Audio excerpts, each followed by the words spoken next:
আজ বাংলাদেশে কি হচ্ছে আমরা অনেকেই জানি। ভারত বিরোধী স্লোগান, ভারত সন্ত্রাসী, ভারত নয় পাকিস্তান বন্ধু, এই শব্দগুলো আজ শোনা যাচ্ছে। কিন্তু প্রশ্নটা অন্য জায়গায়। বাংলাদেশ জন্মটাই কিভাবে হয়েছিল?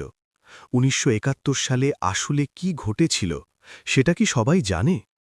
১৯৭১ সালে বাংলাদেশ জন্ম নেয়নি একা। এই দেশের স্বাধীনতার পেছনে ভারতের ভূমিকা ছিল নির্ণায়ক।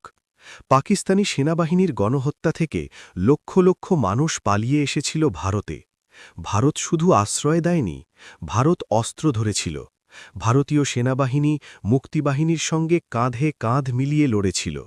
এই যুদ্ধে ভারতেরও হাজার হাজার সেনা রক্ত দিয়েছে, জীবন দিয়েছে, একটা নতুন দেশকে জন্ম দিতে।